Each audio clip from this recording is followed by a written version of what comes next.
Hello, I'm Melissa Williams with IMSN News Network. Today I'm interviewing Captain Tim Neese, CEO of International Maritime Security Network.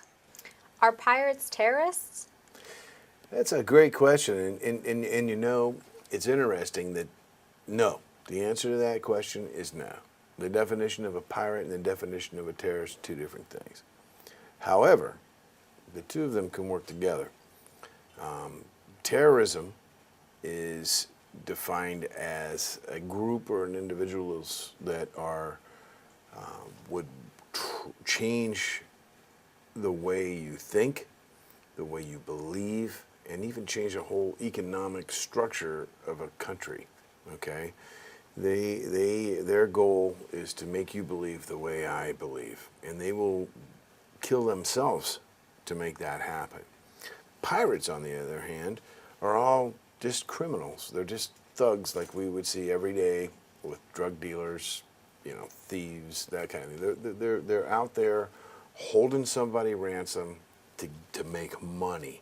They don't care what your religion is. They don't care where you go to church and what you believe in as far as a God.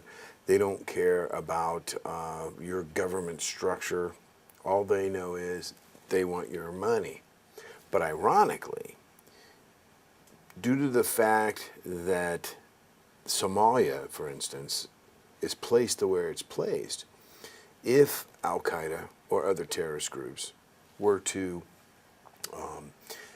help motivate these individuals, give them guidance on how to negotiate the ransom, to give them weapons, to give them training on how to use weapons, to help them hone up their skills, if you will.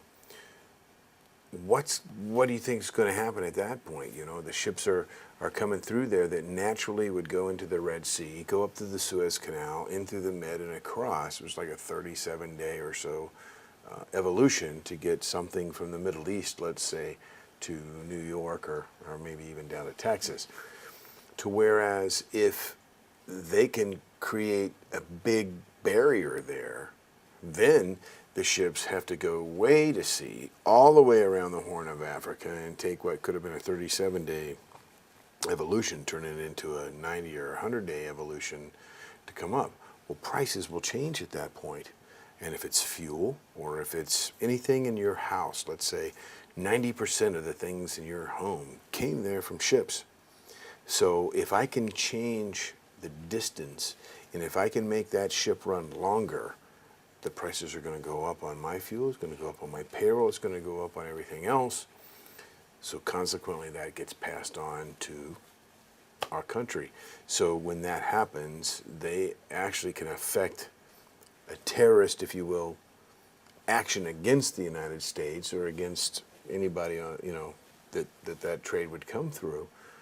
So it is not terrorism, piracy, but definitely the two will come together. A classic example, another classic example, if you look in definitions for piracy, for instance, it says that the taking of an aircraft is actually in there. So what happened on 9/11, when the terrorists actually took control of the plane, they were in airspace that was over the United States. It's not international water, so to speak, or international airspace, but they took control of an aircraft by force with threat of violence. Once they took control of the aircraft, they turned the aircraft into a weapon, and then they pronounced why they were going to make this attack. And at that time, when they hit the trade centers, and you know, of course, you know what happened and so forth, that was a terrorist act. But it was kind of started by piracy. So piracy can work its way right into terrorism. That's our belief at IMSN.